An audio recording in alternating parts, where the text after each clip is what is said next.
अक्सर ख़वातीन इस मसले का शिकार बनती हैं कि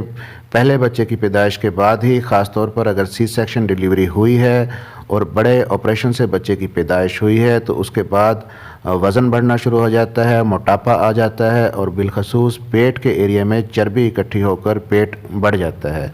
तो सी सेक्शन डिलीवरी के बाद वज़न को कैसे कम करना है, मोटापे को कैसे ख़त्म कर सकते हैं और पेट की चर्बी को आपने कैसे कंट्रोल करना है, आज की इस वीडियो में हम इसी चीज़ पे बात करेंगे। और अगर आप इन हदायत को फॉलो करते हैं तो डेफ़िनेटली आप इन मसाइल का शिकार नहीं होंगे। मेरा नाम है डॉक्टर ताहिर और आप देख रहे हैं YouTube channel doctor helping health. इस चैनल पर जनरल हेल्थ इश्यूज़ के बारे में, मेल और फीमेल हेल्थ इश्यूज़ के बारे में और इसी तरह हमल से पहले के मसाइल, हमल के दौरान के और हमल के बाद के जितने मसाइल हैं उनके बारे में बहुत डिटेल्ड वीडियोस आपके लिए मौजूद हैं। तो चैनल को सब्सक्राइब ज़रूर कर लीजिएगा और बेल नोटिफिकेशन ऑन कर लीजिएगा ताकि नई आने वाली वीडियो आप तक पहुंच सके। अब सी सेक्शन डिलीवरी के बाद अगर आप अपना वज़न और पेट कम करना चाहती हैं तो जाहिर है कि इसके लिए आपको कुछ ना कुछ एफ़र्ट तो करना पड़ेगी। सी सेक्शन के बाद रेगुलर बेसिस पर कुछ मखसूस एक्सरसाइजेज़ आपको शुरू करना पड़ेंगी और अगर आज आपकी सी सेक्शन डिलीवरी हुई है तो जाहिर है कि अगले ही दिन आप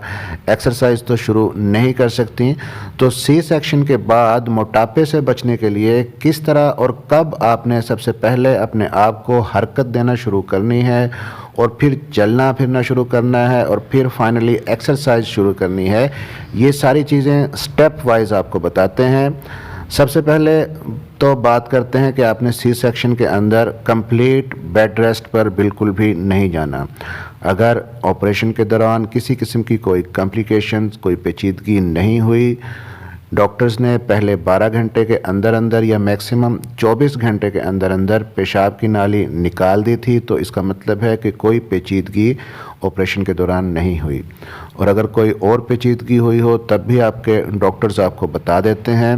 तो अगर आपका ऑपरेशन ठीक ठाक हो गया है तो ऑपरेशन के बाद तकरीबन 8 घंटे के अंदर अंदर आप अपने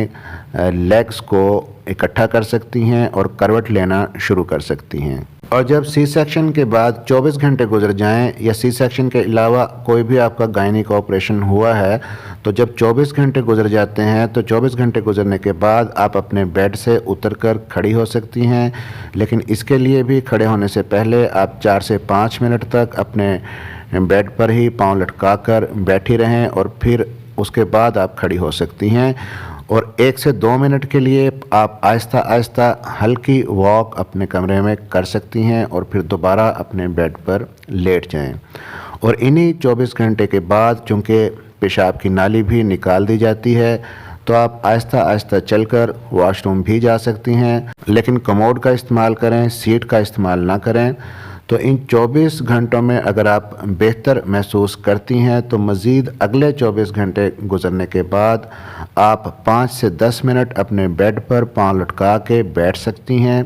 और जो वॉक आपने 1 से 2 मिनट की थी उसको बढ़ा के आप 4 से 5 मिनट वॉक कर सकती हैं और एटलीस्ट दिन में 3 से 4 बार आप ये वॉक कर सकती हैं। इस अर्ली मोबिलाइजेशन का फ़ायदा ये होगा, यानी जल्दी हरकत करने से, शुरू करने से फ़ायदा आपको ये होगा कि एक तो आपकी कमर के अंदर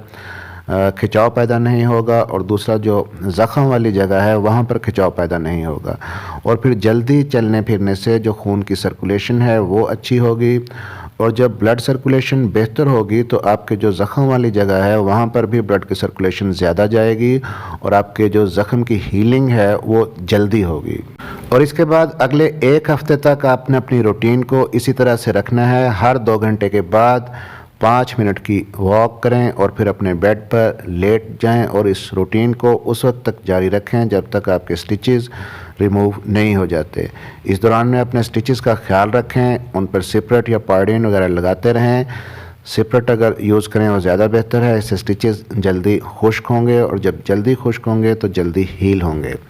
और फिर जब तकरीबन 10 दिन गुजर जाते हैं तब आप अपने डॉक्टर के पास जाएंगी और अपना चेकअप करवाएंगी, अपने स्टिचेस चेक करवाएंगी। डॉक्टर आपके स्टिचेस को काट कर रिमूव कर देंगे या अगर डिज़ोल्वेबल स्टिच लगे हुए हैं तो आपको बता देंगे कि आपका ज़ख़म अब बिल्कुल ठीक है। तो 10 दिन के बाद जब आप अपने ज़ख़म के स्टिच चेक करवा लेती हैं उसके बाद भी آپ نے ایک دم سے گھر کے وزنی کام شروع نہیں کرنے، بلکہ مزید 1 ہفتے تک اپنی واک کو اسی طرح سے جاری رکھیں، لیکن واک کا ڈیوریشن تھوڑا سا بڑھا دیں، 7 سے 8 منٹ تک کر دیں اور دن میں 3 بار واک جاری رکھیں۔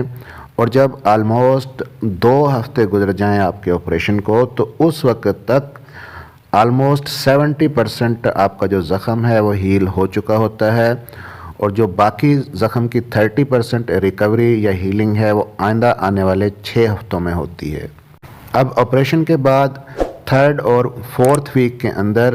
آپ 10 منٹ تک اپنی واک کو بڑھا سکتی ہیں، اور اس دوران میں آپ اپنی ڈائٹ کا بہت زیادہ خیال رکھیں۔ اگر آپ جاننا چاہتی ہیں کہ سی سیکشن کے بعد آپ کون سی ڈائٹ استعمال کریں جس سے آپ کو انرجی بھی ملے اور آپ کو موٹاپا بھی نہ ہو، تو اس پر بھی ایک ویڈیو موجود ہے جس کا لنک میں اوپر آئی بٹن میں اور نیچے ڈسکرپشن میں دے رہا ہوں، آپ ضرور دیکھیے گا۔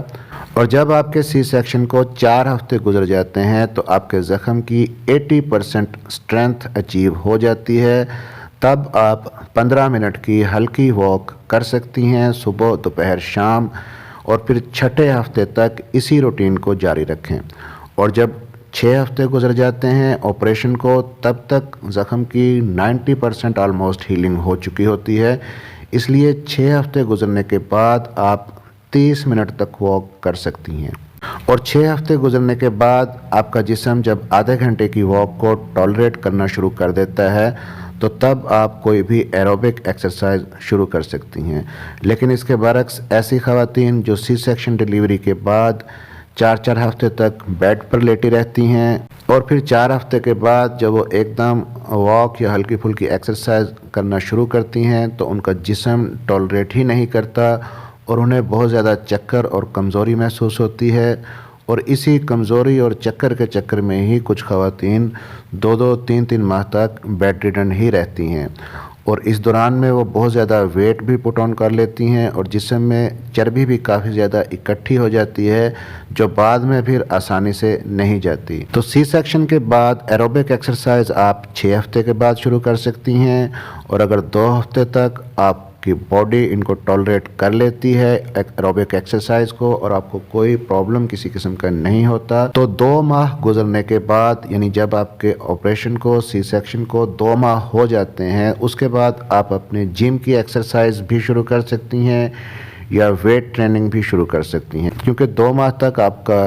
جو زخم ہے، سٹیچز ہیں، انٹرنلی بھی اچھی طرح سے ہیل ہو چکے ہوتے ہیں۔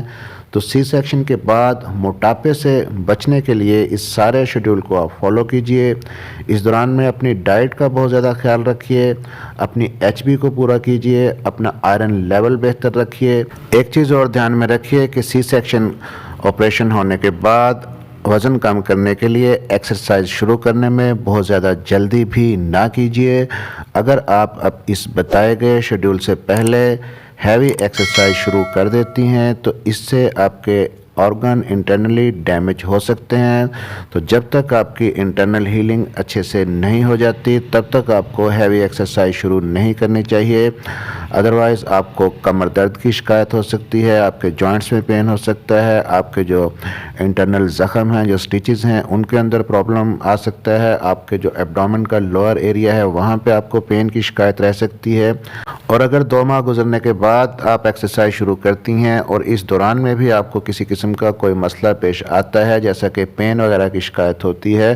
تو آپ سب سے پہلے فوراً اپنی ایکسرسائز کو ڈسکنٹینیو کر دیجئے اور پھر اپنے ڈاکٹر کو چیک اپ کروائیں، اور ڈاکٹر کو چیک اپ کروانے کے بعد اگر کوئی کمپلیکیشنز نہیں ہیں ڈاکٹرز کی ایڈوائس کے مطابق، پھر آپ اپنی ایکسرسائز دوبارہ شروع کر سکتی ہیں۔ اور سی سیکشن کے بعد مزید کون سے احتیاط پرہیز ہوتے ہیں، سی سیکشن کے بعد کس طرح سے آپ نے اپنا خیال رکھنا ہے، اس پر بھی ایک ویڈیو موجود ہے جس کا لنک میں اوپر آئی بٹن میں اور نیچے ڈسکرپشن میں دے رہا ہوں، وہ بھی ضرور دیکھیے گا۔ تو چینل کو سبسکرائب ضرور کر لیجئے گا، بیل کو دبا کر نوٹیفیکیشن آن کر لیجئے گا تاکہ جیسے ہی میں اگلی ویڈیو اپلوڈ کروں وہ آپ تک پہنچ سکے۔ ملتے ہیں اگلی کسی ویڈیو میں، تب تک کے لیے اپنا خیال رکھیے گا۔